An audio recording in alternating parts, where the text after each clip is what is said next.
अस्सलाम वालेकुम dear students, GK preparation में आपको खुश आमदीद कहते हैं। आज पीपीएससी और एफपीएससी के हवाले से बहुत ही अहम एक टॉपिक डिस्कस करने जा रहे हैं हम, जो है वार ऑफ इंडिपेंडेंस 1857। तो इसमें हम इसकी नेचर देखेंगे और इसके कॉजेज देखेंगे अभी फिलहाल, और देखेंगे कौन कौन से लीडर्स जो थे वो इसमें शामिल थे और कौन कौन से एरियाज के ऊपर ये जंग हुई थी। तो चलते हैं बाकायदा अपने टॉपिक की तरफ। सबसे पहले देख लेते हैं कि ये एक मुस्लिम्स को ये कहते हैं कि वार ऑफ इंडिपेंडेंस हमने लड़ी है, लेकिन जो ब्रिटिश थे उन्होंने इसे बगावत का नाम दिया था, और क्यों बगावत का नाम दिया गया था ये हम आगे इंशाल्लाह डिस्कस करेंगे।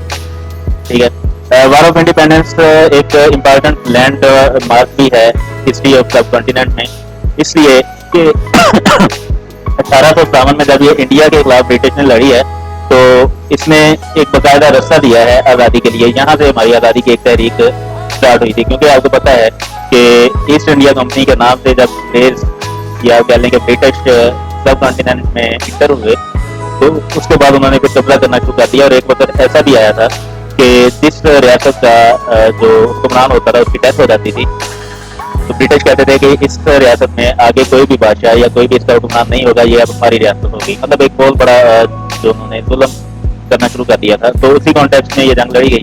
ठीक है, एक्सट्रीम एफर्ट से इंडियंस की तरफ से, लेकिन फिर भी वो फेल हुए। फेल होने की क्या वजूहत हैं ये आगे हम इंशाल्लाह डिस्कस करते हैं। इस जंग जो थी ये 1857 की, ये पूरे के पूरे सब कॉन्टिनेंट में नहीं थी, बल्कि ये लिमिटेड एरियाज में थी। और वो एरियाज कौन से थे? मीरठ, दिल्ली, कानपुर, लखनऊ। पीपीएससी में आपसे पूछा जा सकता है या एफपीएससी में पूछा जा सकता है कि 1857 की जंग आज़ादी जो थी वो किस शहर से शुरू हुई थी। तो आपने वो सिटी का नाम लेना है मैरूत। मैरूत के मुकाम पे ये जंग शुरू हुई थी और ये लिमिटेड एरियाज तक ही रही थी। और शायद यही वजह थी कि यहाँ पे सब कॉन्टिनेंट के जो लोग थे, मुस्लिम तो नहीं कह सकते क्योंकि इसमें हिंदू और सिख भी शामिल थे, सब कॉन्टिनेंट के लोग कह सकते हैं, वो इसलिए नाकाम हुए क्योंकि ये एक लिमिटेड एरिया में थी। और इसकी वजह क्या थी ये भी हम आगे जाके देखते हैं। मेन इवेंट इस जंग का यही था कि जब सिपाहियों ने, मतलब मुस्लिम और हिंदू सिपाहियों ने इनकार किया किस चीज के, जो कवर्ड ग्रेस कवर्ड कार्ट्रिजेस थे। ठीक है, मतलब जो वो कारतूस देते थे बेसिकली, वो ग्रीस से कवर्ड होते थे, वो चलाने से इन्होंने इनकार किया। इनकार करने की वजह क्या थी कि उसमें गाय और सुअर की चर्बी जो थी वो शामिल होती। ठीक है, ये आप ऐसे भी कह सकते हैं कि एक रोमत भी हो सकती है, लेकिन अगर नहीं भी रोमत थी तो भी ये गलत बात थी। अब इसमें आपको गाय और सुअर की चर्बी के हवाले से वो कार्ट्रिज चलाने से इनकार कर दिए लोगों ने, वो क्यों था, तो ये आगे अगली स्लाइड में हम ये भी देख रहे हैं। ठीक है, रोमर यही थी कि कार्ट्रिज जो है उसमें सुअर और गाय की चर्बी है। अब हिंदू जो थे वो समझते थे कि गाय जो हमारी है, गौ जो है वो उनके लिए होली थी। ठीक है, मतलब वो एक मुकद्दस जानवर है उनके लिए ना, बात बात तो वो भगवान भी अपना मानते हैं। और मुस्लिम्स के लिए आपको पता है पिग मीट हराम करा दिया गया है, तो ये भी इनकार कर दिया।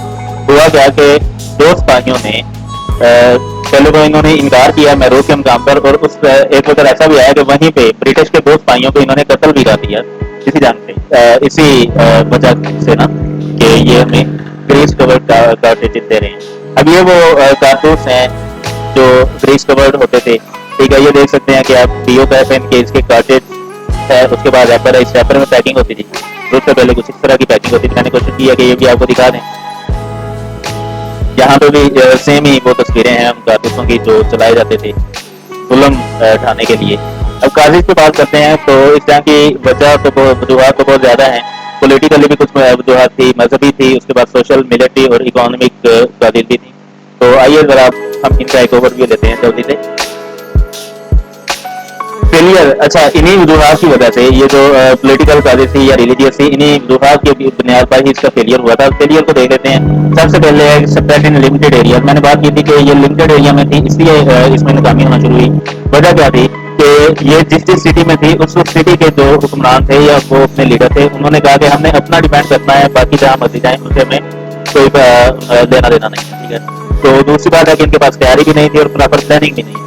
ठीक है, तो इसके बाद अगली चीज जो थी वो कम्युनिकेशन गैप होता, मतलब दिल्ली में है और उधर मैरूत में लड़ी जा रही है, तो दोनों के आपस में अंदर कोई भी कम्युनिकेशन नहीं थी। कम्युनिकेशन से क्या होता था, फिर प्लानिंग होती है और प्लानिंग के साथ जो है ना जंग जीती जाती है। ऐसे अंदर लड़ने से जंग नहीं जीती जा सकती है। ठीक है, तो उन्होंने अपने अपने आप को बचाना चाहा, बाकी उनका नहीं सोचा, बाकी अपने पूरे मुल्क का नहीं सोचा, तो इसलिए वो फिर फेलियर की तरफ आ गई।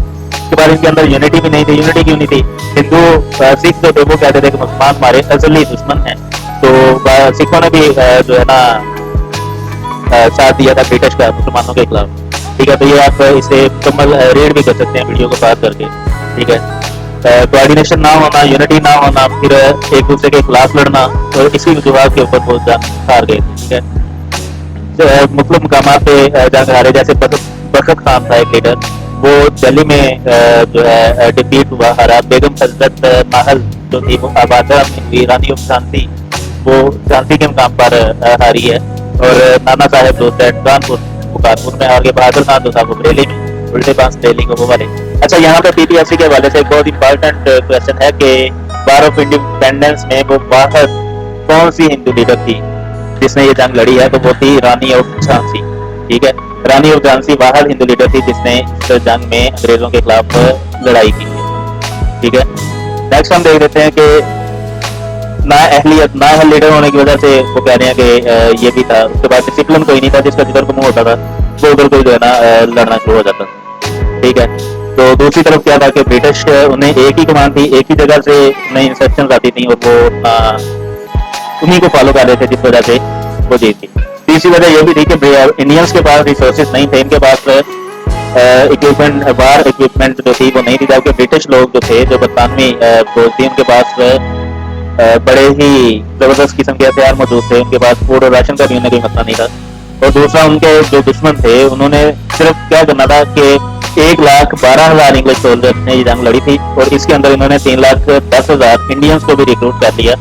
ठीक है, तो ये भी पूछा जा सकता है कि वार ऑफ इंडिपेंडेंस में कितने ब्रिटिश सोल्जर्स ने ये जंग लड़ी थी, तो वो फिगर आपके सामने आएगी। 1,12,000 रुपया कह दिया, 1,12,000 इंग्लिश सोल्जर। ठीक है, तो इसी तरह वो ये भी बोल सकते हैं कि इंडियन जो थे वो उन्होंने कितने भर्ती किए थे, तो वो फिगर है 3,10,000। ये एक इंपॉर्टेंट फिगर ऐसे भी याद रखिएगा। ठीक है, दूसरा, जब ज्यादा के मुसलमानों सब कॉन्टिनेंट के लोगों के दरमियान कम्युनिकेशन गैप था, वो पैगाम पहुंचाने के लिए अपने बंदों को भेजते थे, जबकि अंग्रेज जो थे, जो ब्रिटिश थे, उन्होंने टेलीग्राफ का इस्तेमाल किया और अपना पैगाम सेकंड में तो नहीं कह सकते, लेकिन ये है कि घंटों में जो है ना वो पहुंचा दिया। जहाँ पे ये हफ्तों में अपना पैगाम पहुंचाते थे, अंग्रेजों ने वही कम्युनिकेशन गैप खत्म किया अपना टेलीग्राफ के लिए, और इस तरह से भी उन्होंने बागियों को कुचलने की कोशिश की। ठीक है, बहुत सारे जो नेटिव रूलर्स थे उन्होंने फ्रीडम फाइटर्स की हेल्प करने की बजाय ब्रिटिश का साथ दिया। ठीक है, जैसा कि पटियाला के रूलर ने दिया, उसके बाद हैदराबाद के रूलर ने दिया, सिंध के रूलर ने और ग्वालियर के रूलर जो थे, इन्होंने सब कॉन्टिनेंट लोगों का साथ नहीं किया था, बल्कि इन्होंने ब्रिटिश के लोग जो थे उन्हें वोट किया था। और यही वजह थी कि ये जंग हार गए थे सब कॉन्टिनेंट के लोग। सब कॉन्टिनेंट से बाद बरसगीर पाकिस्तान, इंडिया और बांग्लादेश तीनों को मिला लिया जाए तो एक सब कॉन्टिनेंट हमारा जो है वो बरसगीर बनता है। ठीक है, किंग ऑफ नेपाल। अच्छा, ये भी पूछा जा सकता है कि किंग ऑफ नेपाल ने किससे जो है वो सपोर्ट किया था फर्स्ट वार ऑफ इंडिपेंडेंस में, तो आप बताएंगे जी। इसने भी ब्रिटिश कमांड को ही सपोर्ट किया था, और उसकी गुरखा रिजिमेंट जो है वो उसने उसके अंडर दे दी थी। नेपाल ने अपनी गुरखा रिजिमेंट ब्रिटिश कमांड के अंडर कर दी थी सब कॉन्टिनेंट के लोगों के खिलाफ लड़ने के लिए। ठीक है, उसके बाद सिखों ने, मैं पहले ही बता चुका हूँ कि सिखों ने तो बिल्कुल भी पंजाब के अंदर काम नहीं किया था, क्योंकि वो मुसलमानों को अपने असली दुश्मन समझते थे और वो चाहते थे कि मुसलमान मिट ही जाएं। ठीक है, तो इसके बाद एक और बड़ी वजह यह भी थी कि नेशनलिज्म का कॉन्सेप्ट नहीं था। हर बंदे ने अपने अपनी स्टेट को संभालने की कोशिश की, उन्होंने नेशन वाइज नहीं देखा कि नेशन स्टेट जो है उसे हम बचा लें। तो जब अपनी अपनी बात आती है तो तब जाहिर बात है कि फिर वो एक इत्तेफाक नहीं रहता, और जब इत्तेफाक नहीं रहता तो फिर जंग आते ही। आज के लिए डियर स्टूडेंट्स इतना ही। अगले लेक्चर के लिए इंतजार कीजिएगा। अल्लाह हाफ़िज़।